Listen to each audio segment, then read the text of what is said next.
There's one thing I do every single spring that has completely transformed my lawn from thin, patchy, and struggling into a thick, lush, emerald green masterpiece that makes neighbors stop and stare. The crazy part? I rarely see other homeowners doing it. In fact, most people have never even heard of this process, yet skipping it is silently destroying lawns all across the country every single year. Today, as a lawn care expert with more than 15 years of hands-on experience turning average yards into show-stopping landscapes, I'm going to walk you through exactly how to deadhatch your lawn the right way, step by step, from figuring out whether you even need to do it, all the way through helping your grass recover afterward. Plus, stick around until the end, because I'm going to share a simple trick that will cut your cleanup time in half. Let's get into it. Dethatching is honestly one of the most satisfying things you can do for your lawn. Once you truly understand what's happening beneath the surface and why it matters, you'll wonder why you haven't been doing this all along. In my experience, it's the single most overlooked practice that separates mediocre lawns from exceptional ones. The good news is it's not complicated. It doesn't require any chemicals. And once you have the right tool, it's simply a matter of putting in the work. Let me start by explaining exactly what thatch is and why it causes so many hidden problems. Thatch is that spongy, brownish layer of dead grass roots, stems, and organic debris that builds up right between the soil and the green blades above. A little thatch, about 1/4 to 1/2 inch, is actually normal and even beneficial. It acts like a natural mulch, protecting the soil and retaining moisture. But when that layer exceeds 1/2 inch, and especially when it approaches 1 inch or more, it turns from a helper into a serious barrier. In my 15-plus years of working with thousands of lawns, I've seen this same story repeatedly.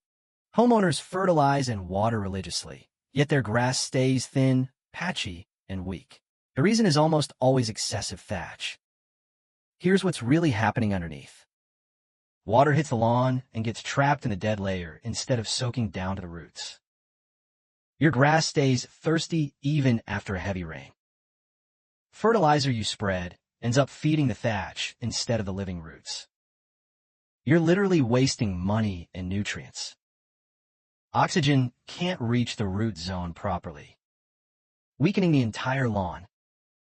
The thick, moist thatch creates the perfect breeding ground for fungal diseases, insects, and moss. If you have spreading grasses like Bermuda, Zoysia, or St. Augustine, thatch physically blocks those runners from making soil contact. So your lawn stops spreading and filling in bare spots, no matter how much seed or fertilizer you throw down. The result? A lawn that looks okay from a distance, but never reaches its full potential. Before you grab any tools and start ripping things up, you must determine if deadhatching is actually necessary.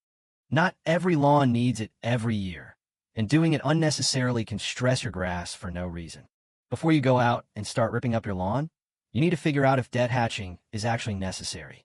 Not every lawn needs it every year, and doing it when it's not required can stress your grass unnecessarily. Here's exactly how I check every spring on my own properties and client lawns.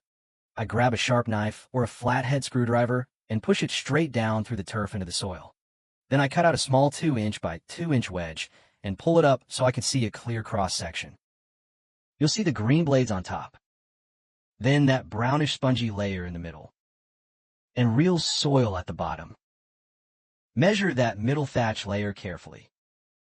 If it's under 1/2 inch, you're probably good. Skip deadhatching this year and just focus on regular maintenance. But if it's over 1/2 inch, and especially if it's pushing toward a full inch or more, it's time to take action.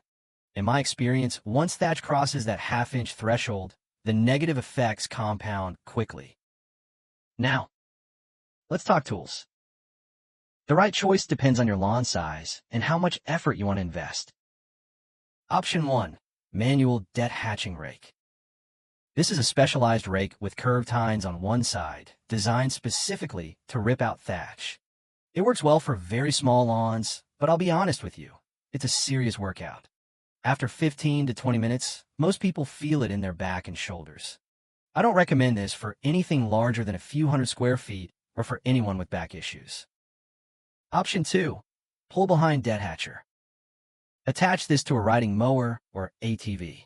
It has rows of tines that drag behind as you drive, pulling up thatch as you go.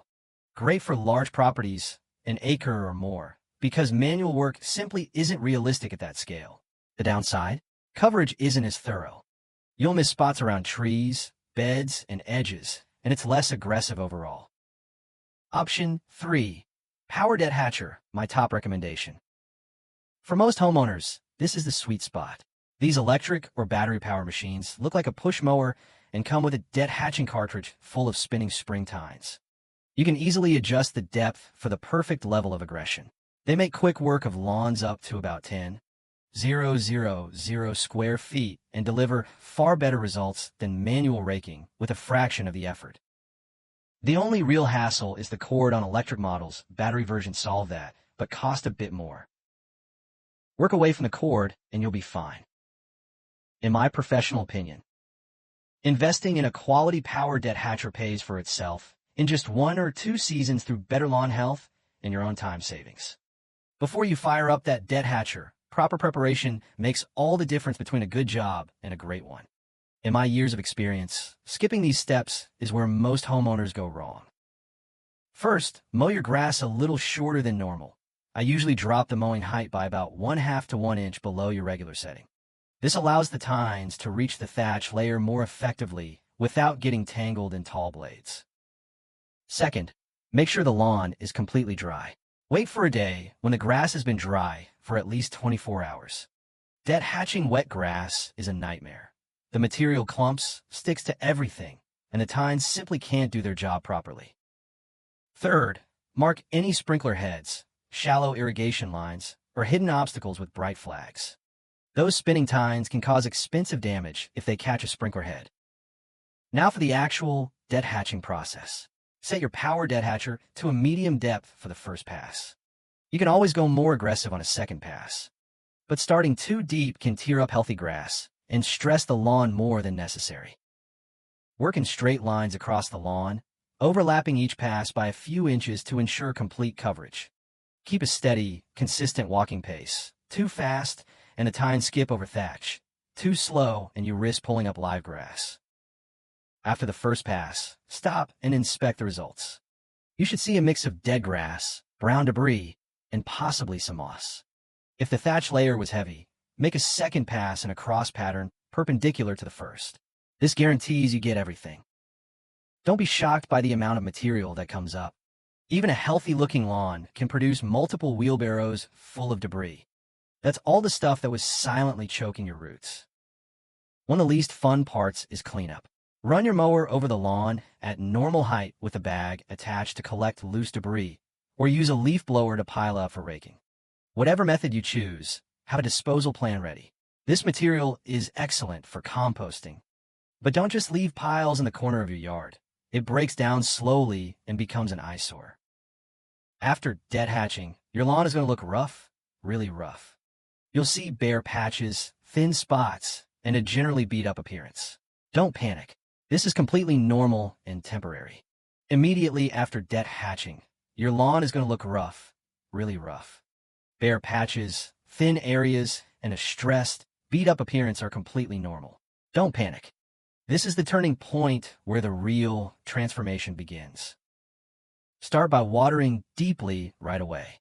Give the lawn a good soaking so the water reaches the roots.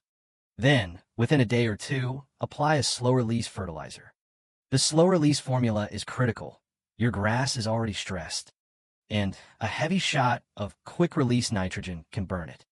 A gentle, steady feed over the next few weeks is exactly what it needs. If you have bare spots larger than the size of your hand, this is the perfect time to overseed.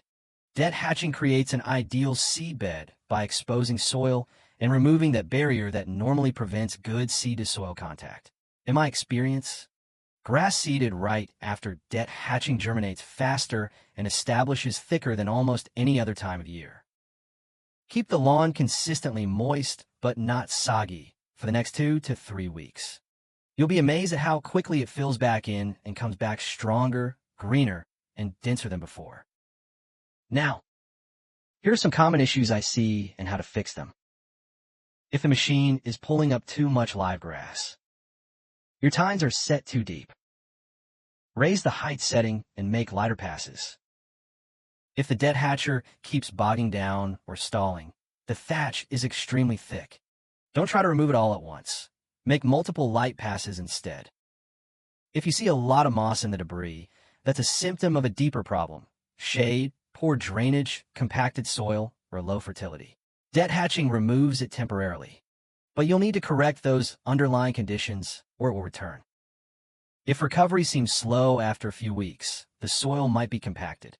Consider core aerating to really open everything up and let water and air reach the roots. Finally, here's the simple trick I promise that cuts your cleanup time in half. After your final pass, wait 30 to 60 minutes. Then go over the entire lawn with your mower set at normal height with the bag on. The spinning blade chops up the debris and sucks most of it straight into the bag. Follow up with a quick leaf blower pass to gather what's left. This 1-2 combo saves hours of heavy raking. That's everything you need to know to dethatch your lawn the right way. When done correctly, this single spring practice delivers results that will blow you away season after season. If this video helped you, make sure to subscribe and hit the bell so you don't miss future in-depth lawn care guides. Drop any questions in the comments. I read every single one and answer as many as I can. Thanks for watching. I'll see you in the next one. And here's to a thicker, greener lawn this year.